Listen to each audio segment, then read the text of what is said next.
mengerti dari budaya positif itu, kemudian betul-betul bisa menerapkannya dalam pembelajaran dengan harapan akan terbentuk nanti pelajar yang mempunyai karakter baik dan cerdas, beriman.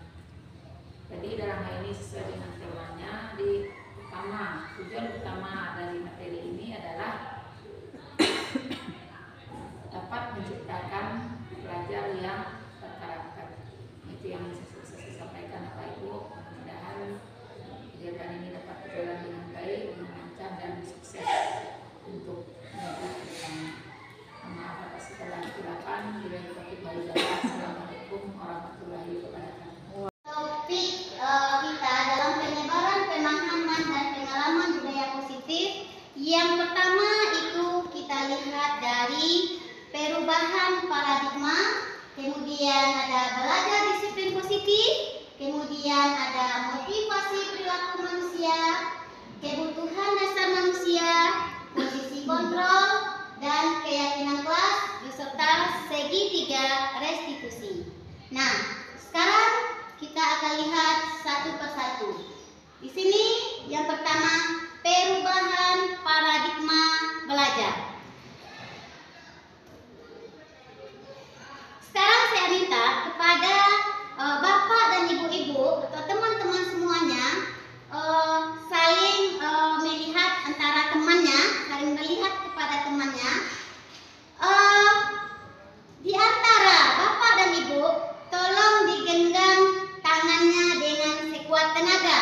Anggap saja di tangan Bapak dan Ibu ada sebuah benda yang dipegang. Seolah-olah Bapak dan Ibu nanti minta untuk membukanya adalah kepada teman.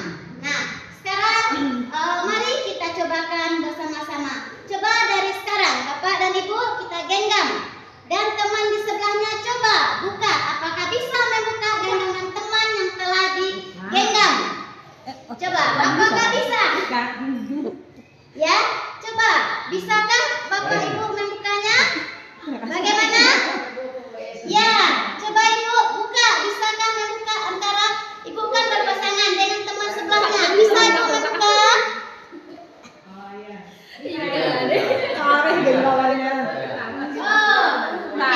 Ternyata sudah dicobakan. Terima kasih Bapak dan Ibu.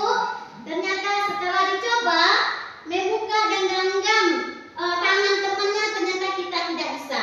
Nah, ini menandakan satu di sini perubahan kontrol yang ada dalam diri kita. Itu termasuk kontrol apa Bapak Ibu? Ya, ada yang tahu itu kontrol apa? Itu adanya itu kesadaran kita sendiri yang bisa untuk membukanya. Mengapa kita sendiri? Karena hanya tergantung dari kesadaran yang ada pada diri kita sendiri. Nah, begitu juga dengan budaya positif yang ada pada anak kita. Jadi, itu disiplin positif itu bukan merupakan suatu pemaksaan. Jadi, harus adanya sadar diri terhadap anak didik kita itu.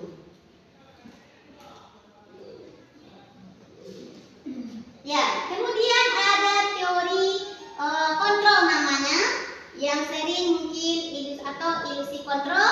Di sini ada ilusi guru yang sering kita lakukan. Guru mengontrol murid. Nah, pernah kan Bapak dan Ibu kita memaksa murid kita kalau tidak membuat PR, apa yang kita berikan? Hukuman. Kita berikan hukuman. Jadi sekarang kita minta kesadaran dari anak didik kita itu untuk bisa mengerjakan PR tanpa hukuman. Kemudian ada lagi ilusi bahwa kritik dan membuat orang merasa bersalah dapat menguatkan karakter. Dengan adanya kritik dan membuat dia bersalah, apakah membuat karakternya dengan kita kritik? Apakah anak didik kita akan bisa berubah? Belum tentu. Belum tentu anak didik kita bisa berubah. Jadi Di sini ilusi itu mengatakan kritik, bukan membuat orang merasa bersalah, dapat menguatkan karakter. Jadi bukan karena kita kritik, karakternya akan berubah ke arah yang baik. Jadi bukan kritikan yang diharapkan. Kemudian ada lagi ilusi bahwa semua penguatan positif, efektif, dan bermanfaat. Jadi semua penguatan positif, misalnya itu bukan yang bermanfaat kita berikan hadiah. Apakah itu menurut anak merasa bermanfaat? Belum tentu. Belum tentu itu memberikan manfaat. Belum tentu dengan hadiah itu anak didik kita akan merasa termotivasi. Kemudian ada lagi ilusi bahwa orang dewasa memiliki hak untuk memaksa. Ya, kebanyakan dari kita kalau kita sebagai seorang guru memaksakan peserta didik kita. Ya, kita lanjutkan. Ini perubahan paradigma menurut stimulus respon. Ya, stimulus respon. Kira-kira yang dikatakan dengan respon, apa kira-kira yang dikatakan dengan respon? Bapak Ibu ada yang tahu apa itu respon? Iya, tanggapan. Nah, berarti adanya rangsangan dari luar. Nah, ini ada teorinya, contoh di sini teori kontrol atau pilihan. Yang pertama, kita mencoba mengubah orang agar berpandangan sama dengan kita. Nah, stimulus responnya. Teori kontrolnya apa kira-kira, Bapak Ibu? Kalau dalam kontrol kita apa? Kita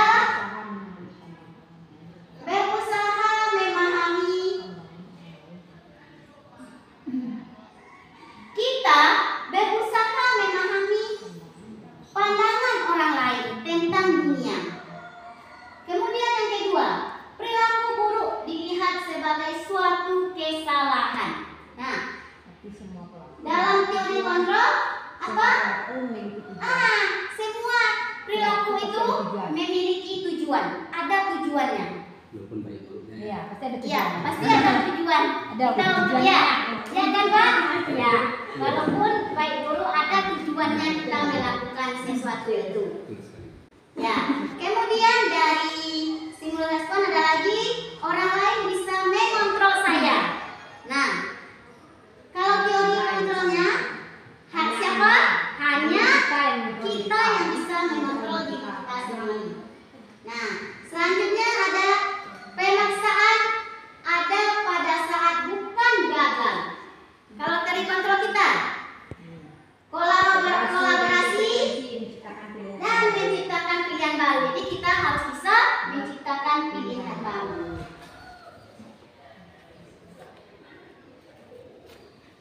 Nah, sekarang kita lanjut pada disiplin positif.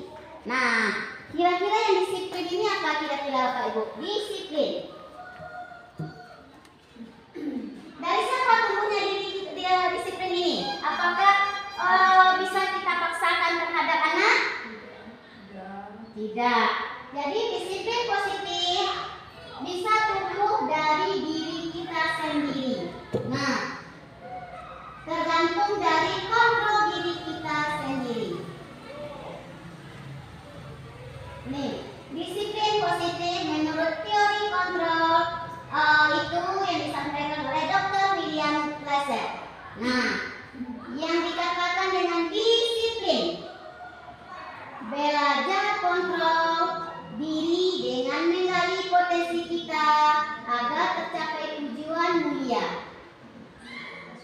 yaitu menjadi seseorang yang kita inginkan berdasarkan nilai-nilai yang kita hargai.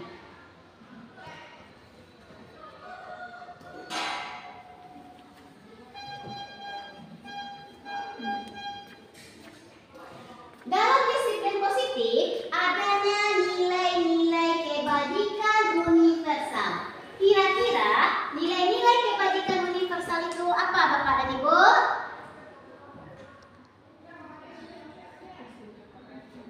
Tentu nilai-nilai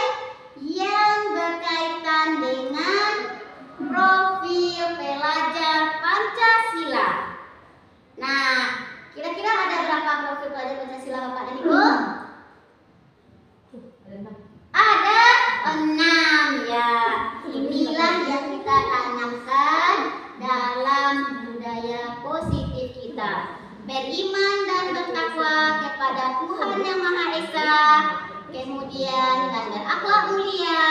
Ini sudah kita terapkan ya Bapak Ibu. Kemudian melatih anak untuk mandiri. Nah, sudah kita lakukan. Sudah. Seperti dalam membuat kegiatan proyek kita, melatih anak-anak kita untuk bersifat mandiri. Misalnya ada membuat sejenis kegiatan kewirausahaan, kegiatan berkebinekaan global. Kemudian bernalar kritis, diminta bernalar kritis, bergotong royong, dan mewujudkan anak yang kreatif. Selanjutnya di sini ada motivasi perilaku manusia. Jadi kita sebagai manusia ada motivasi perilaku itu. Tujuannya agar hukuman dapat mendisiplinkan anak. Pemberian hukuman dengan hal positif seperti membaca atau membersihkan halaman sekolah dapat meningkatkan disiplin anak. Kemudian memberikan penghargaan.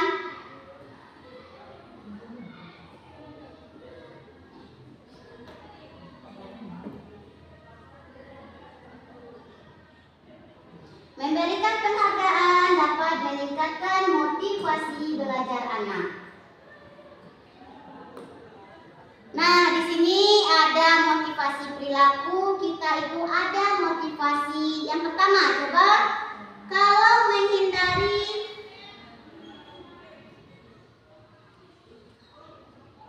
ya, ada yang pertama menghindari kalau tidak nyaman. Anak kalau tidak nyaman itu hukuman apa yang akan terjadi apabila saya tidak melakukannya.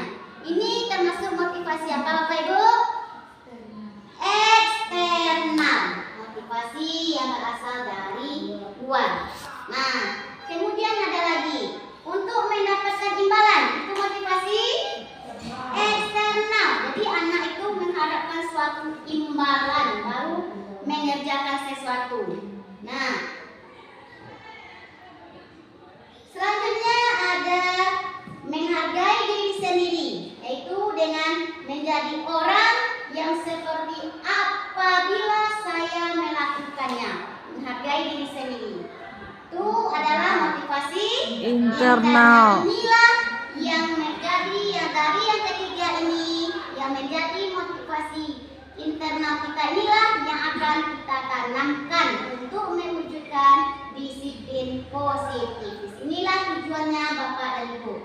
Tuh, menghargai diri sendiri, bukan dengan memberikan imbalan, bukan dengan adanya ketidaknyamanan.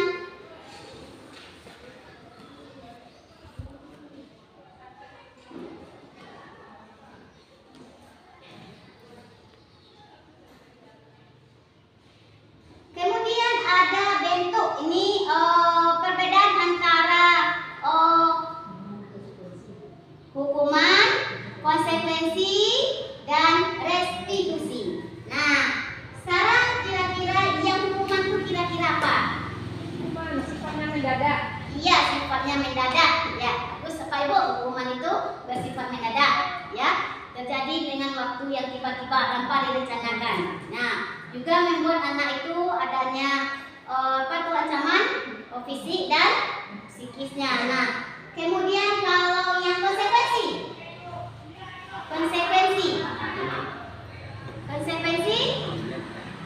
perjanjian dengan anak, konsekuensi keinginan siswa dalam menyelesaikan masalah sesuai dengan keinginan siswa. Baiklah Bapak dan Ibu, ini ada beberapa contoh soal yang tindakan. Misalnya Bu mencatat 100 kali di dalam buku kalimatnya, saya tidak akan terlambat lagi karena saya mencatat 100 kali. Mengapa dia mencatat? Karena tidak akan terlambat lagi karena terlambat ke sekolah. Karena dia terlambat sekolah, dia diberikan hukuman mencatat. Ini masuk pada mana ini Pak Ibu? Hukuman atau konsekuensi? Hukuman. Bagus. Kemudian kalau lari mengelilingi lapangan basket 2 kali karena terlambat dari ke sekolah, masuk hukuman. Selanjutnya, murid diminta untuk push up 15 kali karena tidak menggunakan masker ke sekolah waktu COVID dahulu. Nah, hukuman. Kemudian dia diminta menggantikan kertas tugas teman yang telah dicoret-coret konsekuensinya. Kemudian membersihkan tumpahan air di meja tulis karena tersenggol pada saat belajar. Konsekuensi. Ya, terima kasih Bapak Ibu. Berarti kita udah bisa membedakan antara hukuman, konsekuensi, dan restitusi. Selanjutnya,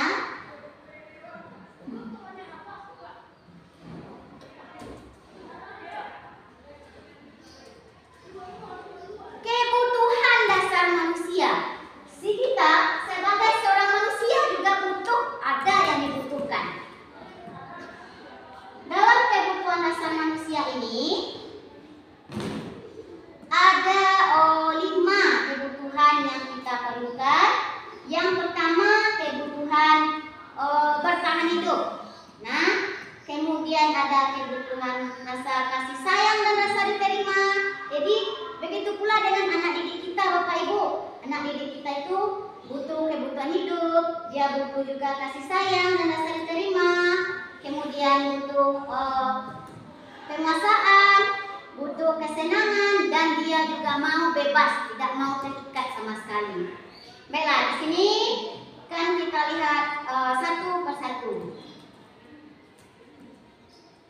Kira-kira kebutuhan yang pertama, kebutuhan bertahan hidup ini, misalnya apa itu Bapak Ibu yang bertahan hidup? Kebutuhan yang bisa membuat kita untuk bertahan hidup. Kalau tidak ada itu kita akan bisa untuk meninggal misalnya. Kesehatan. Bersifat primer atau pokok yang harus kita penuhi. Makan. Ya, contohnya, makan, minum, tempat tinggal kita, ya. Bagus Bapak Ibu. Kemudian ada yang kedua, kebutuhan akan adanya kasih sayang. Jadi anak kita itu juga pengen disayangi dan rasa diterima.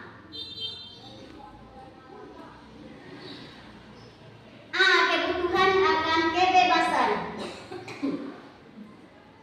Jadi di sini yang bebas. Jadi anak didik kita itu sewaktu-waktu dia itu menginginkan kebebasan yang datang dari kita. Nah, kebutuhan akan kesenangan. Dia ingin mencari kesenangan. Contoh kita dalam belajar. Apa anak itu yang senang? Misalnya anak itu senang untuk menggambarnya, kita suruh anak itu membuat gambar.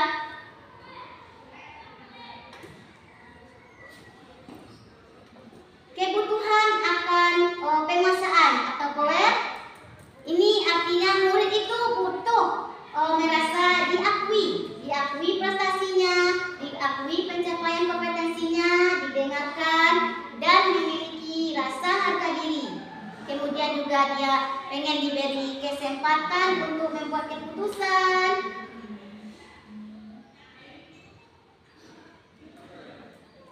Nah, itu dari segi dasar kebutuhan manusia. Kira-kira sampai di sini ada yang akan ditanyakan Bapak Ibu? Tidak, kalau tidak kita lanjutkan lagi. Pada ini, posisi kontrol restitusi. Jadi, di sini sebagai seorang guru kita ada posisi kontrol kita.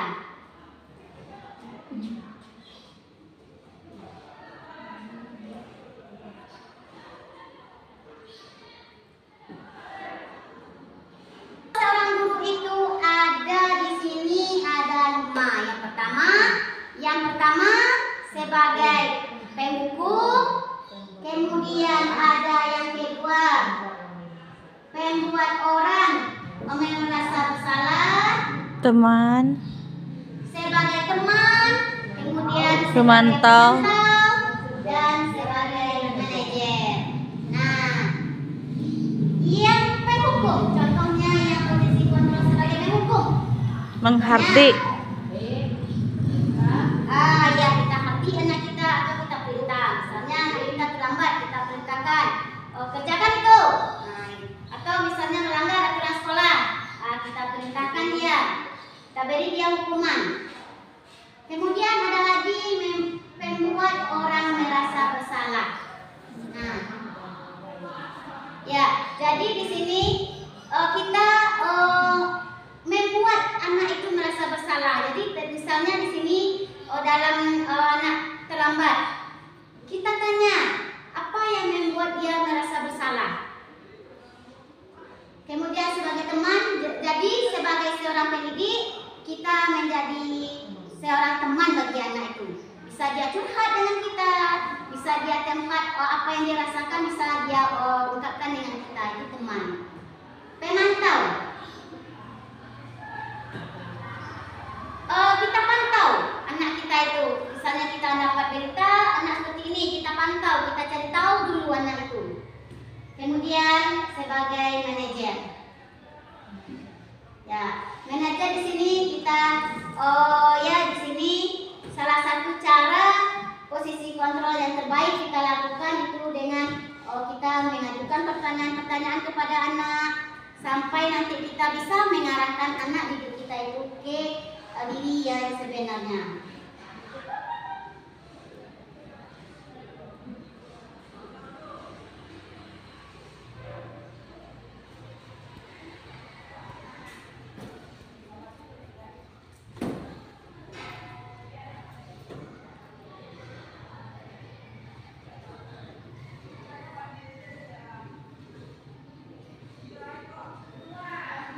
Ini ada contoh pernyataan-pernyataan.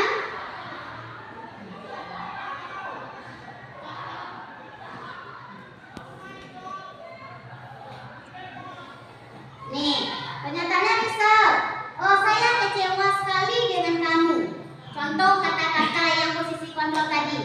Ini termasuk misalnya saya kecewa sekali dengan kamu. Ini termasuk kemana kira-kira Bapak Ibu? Membuat orang merasa bersalah. Bisa menjadi anak itu bisa bersalah. Ibu misalnya anak itu sudah melakukan kesalahan, ibu merasa kecewa sekali dengan kamu. Mengapa kamu melakukan hal yang demikian? Kemudian ada yang kedua, contohnya kamu tidak pernah benar melakukannya. Kita berikan hukuman itu sebagai penghukum.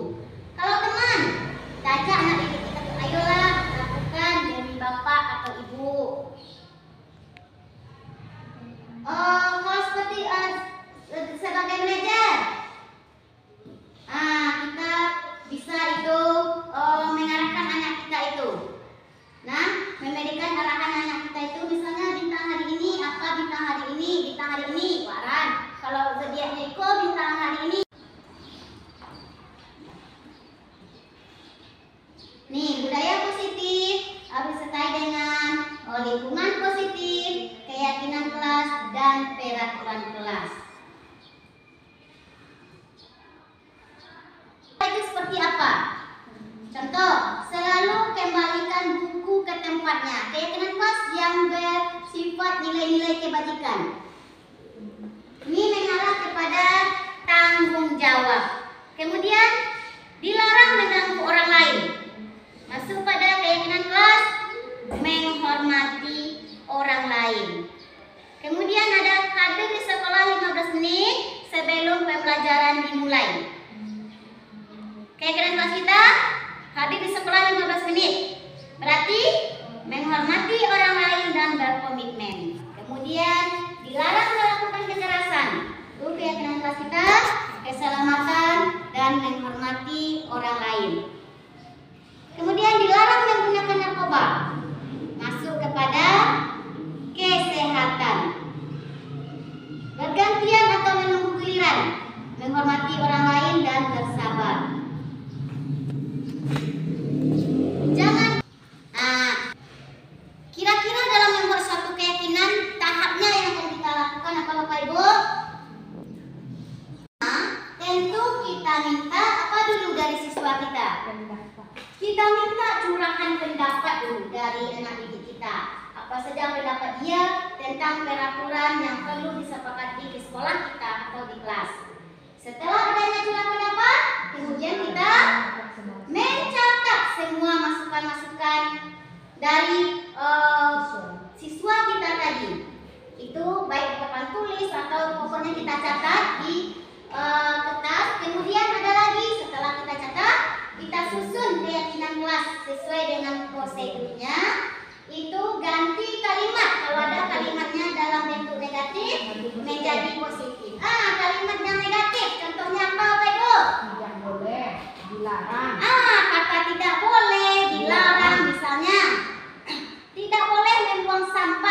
Sembarangan.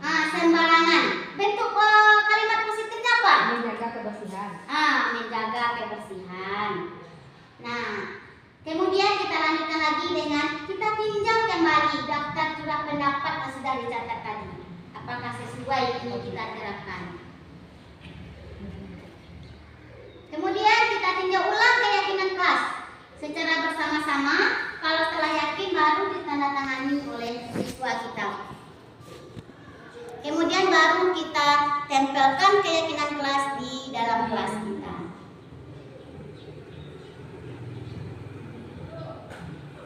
Restitusi. Yang dikatakan dengan segitiga restitusi. Segitiga restitusi berarti di sini kita menyelesaikan masalah anak didik kita itu dengan kembali kepada dasarnya. Di sini ada tahapnya. Nih. Validasi kebutuhan dengan cara yang pertama menstabilkan identitas. Kita validasi kebutuhan, kemudian baru menerapkan keyakinan kelas tadi. Ini contoh kata-kata kita sebagai seorang pendidik dalam menstabilkan identitas. Nah, contoh. Kalau kemarin itu waktu saya praktek itu tentang anak yang terlambat. Waktu itu kata-kata yang digunakan dalam menstabilkan identitas, berbuat salah itu hal yang manusiawi atau tidak ada manusia sempurna. Ya, bapak atau ibu juga buat salah. Kita pasti bisa untuk menyelesaikan masalah ini. Itu contoh kata menstabilkan. Berarti kita stabilkan dulu identitas anak didik kita. Untuk membuat anak yang merasa gagal karena berbuat salah menjadi positif terhadap dirinya. Jadi contoh perkataannya adalah seperti ini, Bapak Ibu.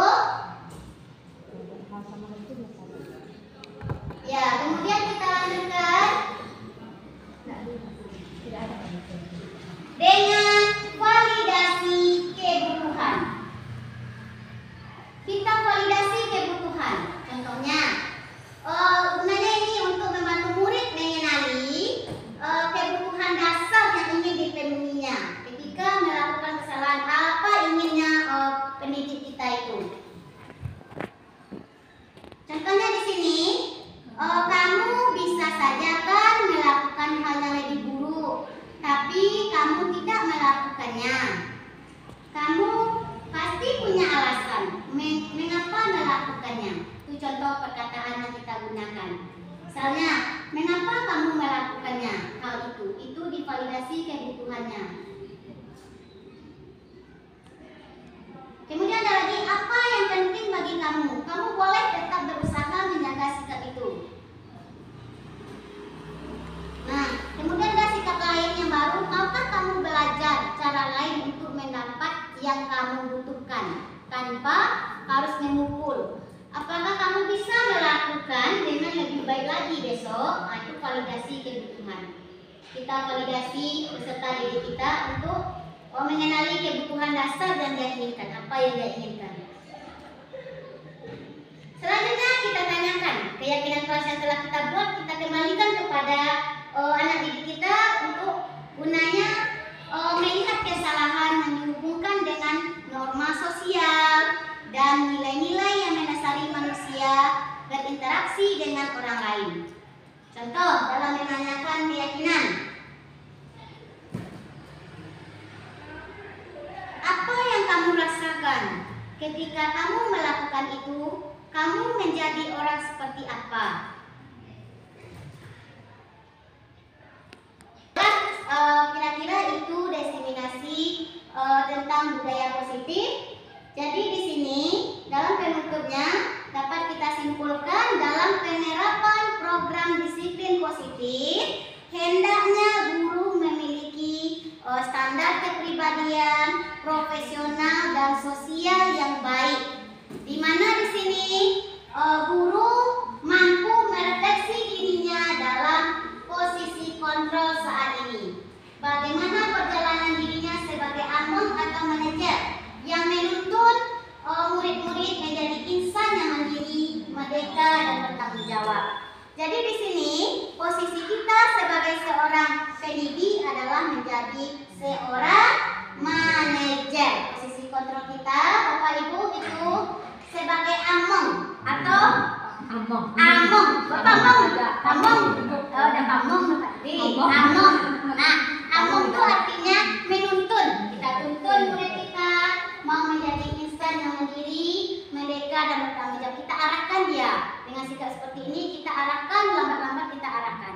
Nanti lama-lama anak didik kita akan mempunyai kesadaran diri terhadap disiplin positif yang ada di sekolah kita. Nah, kira-kira inilah penyampaian diseminasi budaya positif yang saya dapatkan, Bapak Ibu. Sampai di sini kira-kira ada Bapak Ibu yang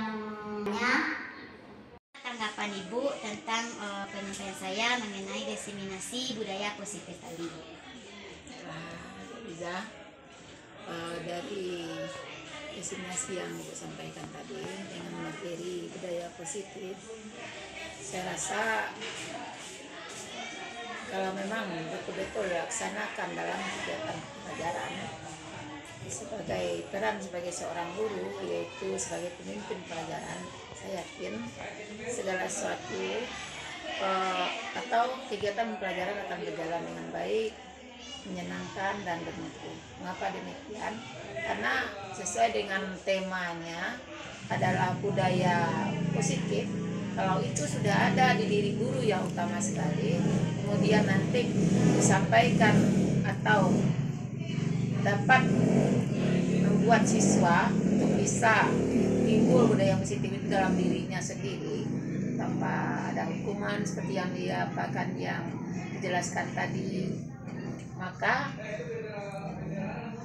proses belajar mengajar seperti yang katakan tadi akan berjalan dengan baik, dengan benar, dengan menyenangkan, dan saya yakin itu sangat berguna bagi pelajar sebagai generasi penerus bangsa untuk masa depannya, sangat berguna dalam kehidupannya di rumah tangga, di masyarakat, baik itu masyarakat sekolah maupun masyarakat secara umum, yang juga akan berguna nantinya. Mana kita ketahui bahwa murid adalah sebagai penerus bangsa. Ya, terima kasih banyak atas tanggapannya. Insya Allah. Lima antara sama antara. Yang ketiga ada kebutuhan makanan, atau baru makan minum psikologis. Akhirnya berubah, dulu itu tetap lima. Akhirnya berubah apa itu? Bertahan hidup. Habis itu masuk kebutuhan itu yang pertama kalau di psiko. Bertahan hidup kan makan. Saya tadi sudah mendengarkan diseminasi yang disampaikan oleh Bu Liza, yaitu sebagai CKP angkatan 11 tadi. Saya sangat tertarik sekali, dan sebelumnya mungkin saya belum memahami bagaimana mengenai disiplin positif dan diseminasi yang harus dilaksanakan di sekolah. Tapi setelah disampaikan oleh Bu Liza tadi, maka saya menjadi tertarik untuk melaksanakannya, bagaimana menyelesaikan suatu masalah di sekolah melalui segitiga institusi dan diseminasi budaya positif tadi yang sudah disampaikan oleh Bu Liza. Mudah-mudahan hal yang disampaikan Bu Liza tadi bisa kami lakukan di sekolah nantinya, terutama bagi saya, dan akan saya lakukan nantinya insya Allah pada kelas yang akan saya ajak nantinya. Mungkin itu tanggapan yang saya sampaikan dari diseminasi budaya positif yang telah disampaikan oleh Bu Liza tadi. Terima kasih. Waalaikumsalam warahmatullahi wabarakatuh. Dan sekarang sebelum kita mulai pelajaran, terlebih dahulu Ibu di sini bersama dengan anak Ibu kita yang pertama, agar pelajaran kita dalam belajar dengan lancar dan efektif, dan juga nantinya kamu bisa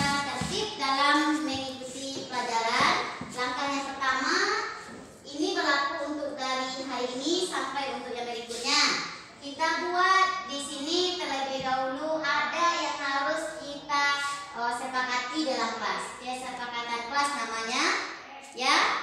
Nanti di kesepakatan kelas ini yang pertama masing-masing anak didik ibu minta kamu itu memberikan pendapat apa saja yang akan kita sepakati selama belajar PPKN dengan ibu. Nah, kemudian setelah adanya hal yang disepakati ini, nanti kita akan menjadikan itu keyakinan kelas kita. Itu yang akan kita jalankan selama belajar PPKN. Nah, yang pertama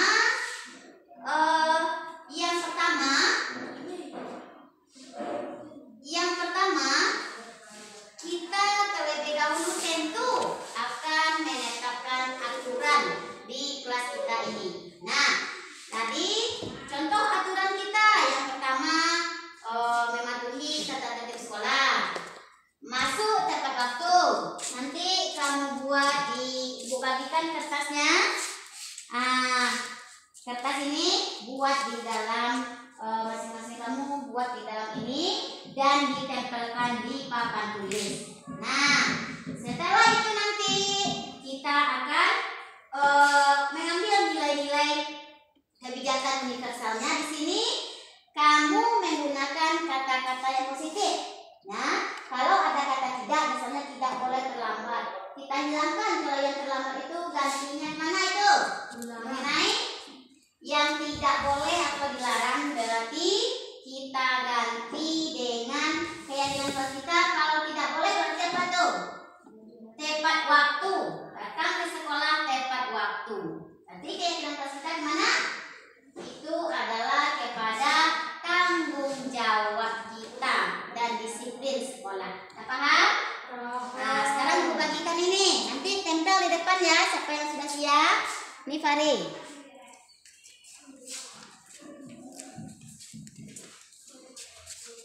Tulis lagi.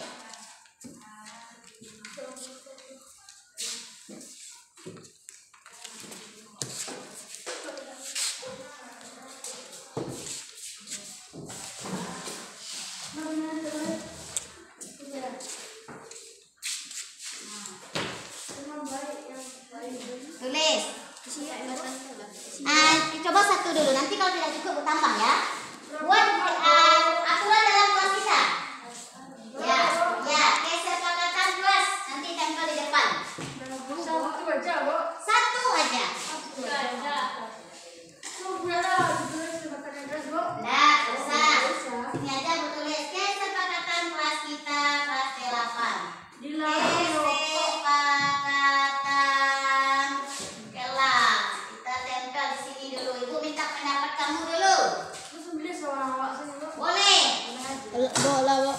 Sekali silakan tempel di depan. Maju di depan.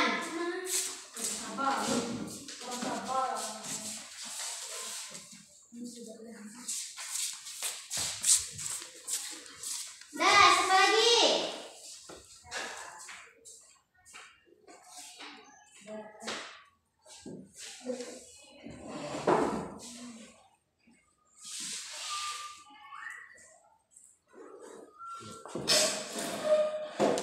Bisa.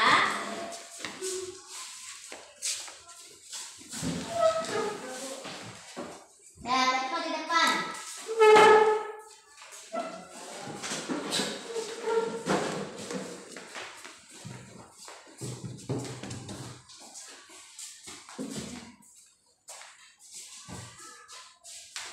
Boleh di bawah, Bunda, boleh di bawah.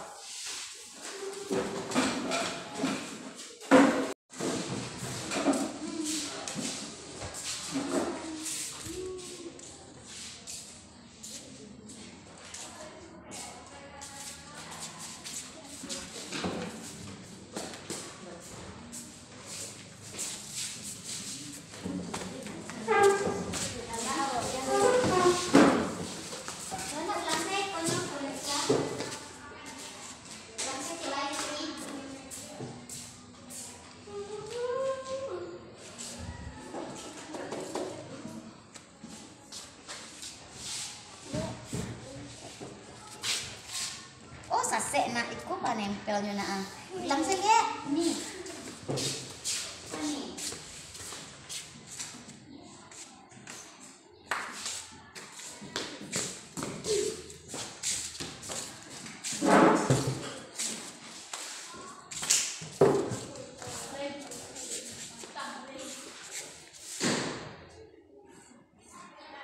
Ada lagi yang lain?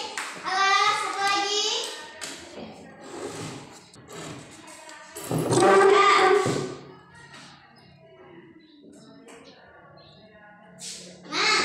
Sekarang siapa yang akan bisa membacakan di depan? Ayo bacakan. Ayo, siapa? Ila. Ila, bacakan di depan Ila. Apa yang telah dibuat oleh teman?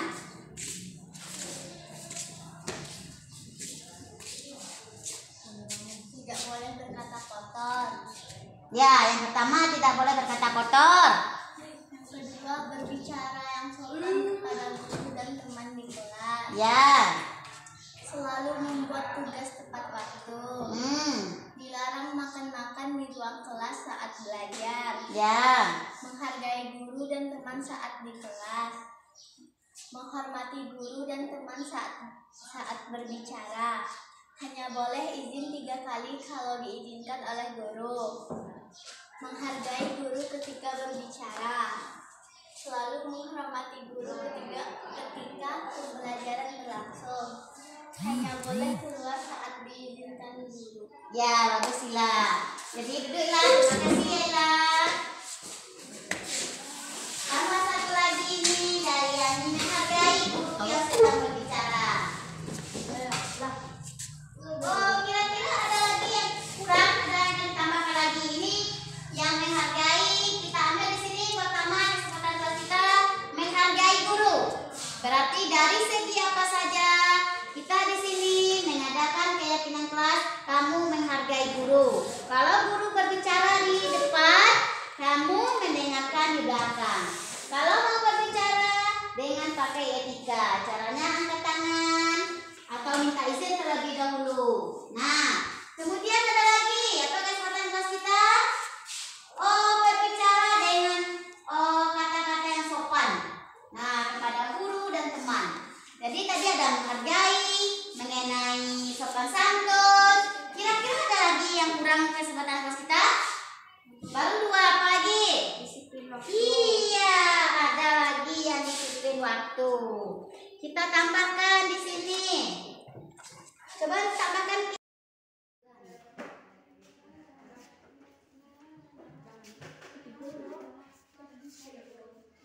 Menghargai guru dalam kelas. Yang kedua disiplin waktu. Yang ketiga apa tadi lain? Berbicara dengan sopan santun.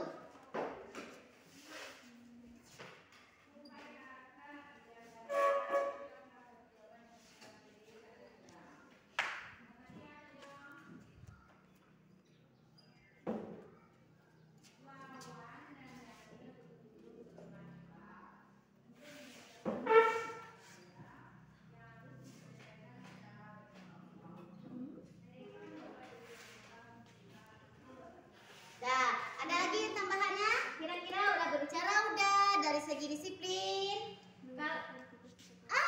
Iya yang keempat, mengerjakan tugas tepat waktu juga disiplin kan? Buatlah. Kita buat ini keyakinan kelas kita bahasanya yang mudah dimengerti, yang mudah kita ingat. Tidak di waktu, kita harus disiplin waktu. Ini udah masuk semuanya dari segi tugas, dari segi pakaian, dari segi kehadiran. Kira-kira ada lagi tambahannya? Ada lagi tambahan yang lain? Tidak ada? Nah, tidak ada. Terima kasih ya nak. Nah, kalau tidak ada berarti ini udah kita sepakati. Jadi selama kamu belajar dengan ibu, berarti kesepakatan kelas kita adalah ini ya. Ada dan bersama pada tempatnya bagi orang seperti yang bersih, membuat kenyamanan kelas, menjaga kenyamanan di. 2. Tidak mau lokal ribut, ingin lokal menjadi bagus. 3. Berdoa dengan sungguh-sungguh. 4. kesepakatan kelas 71. Tidak ada yang tidak ada yang jalan-jalan. Kesepakatan kelas 1. Menghargai teman yang tampil. 2. Diam tidak. Berarti keyakinan kelas kita ambil yang pertama mengenai disiplin. Nah, tugas tidak ada yang terlambat, kehadiran kamu tepat waktu, dari segi pakaian juga. Nah, kemudian ada lagi dari segi sopan dan santun. Kamu harus berbicara dengan sopan dan santun, dan juga bertingkah laku menghargai guru di dalam kelas. Nah, dah, kira-kira ada yang akan ditambahkan keyakinan kelas kita? Ada lagi? Ada satu lagi. Apa kira-kira? Tanggung jawab. Masuk tanggung jawab. Berarti udah ada 4 keyakinan kelas kita ya. Ada berapa? Oh iya, bagus. Ada 5. Dah. Itulah keyakinan kelas untuk kamu semuanya, untuk dapat kita kerjakan secara bersama. Nah, dan berarti sekarang kita lanjutkan pelajaran kita lagi. Saya merasakan sangat senang karena kesepakatan kelas tadi, karena itu akan mengakibatkan kami semua akan menjadi anak yang disiplin, berkarakter, dan bisa menghargai dan bisa saling menghargai satu sama lain. Saya sangat senang karena dengan adanya keyakinan kelas ini, saya bisa menjadi anak yang lebih bertanggung jawab. Waalaikumsalam Alia. Ya Alia, tadi Ibu dapat laporan dari teman sekelas kamu bahwa kamu bertengkar dengan Sefa. Iya, Bu. Kenapa kamu bertengkar dengan Sefa? Sefa mencemooh nama orang tua saya, Bu. Pertama saya diamkan, namun sudah 3 kali dia tetap mencemooh. Oh begitu. Oh wajar Alia. Kalau ibu di posisi kamu, ibu juga akan melakukan hal yang sama. Lalu apa yang akan kamu lakukan terhadap Sefa? Saya pukul Sefa, Bu. Mengapa kamu pukul Sefa? Saya melakukan itu agar dia jera dan tidak lagi mencemooh nama orang tua saya, Bu. Ibu sangat menghargai kamu, sudah bisa menahan untuk tidak melakukan tindakan yang lebih jauh. Sekarang kamu pikirkan, apakah tindakan yang kamu lakukan itu sudah sesuai dengan keyakinan kelas kita? Menurut kamu, keyakinan kelas apa yang telah dilanggar? Saling menghormati antar teman.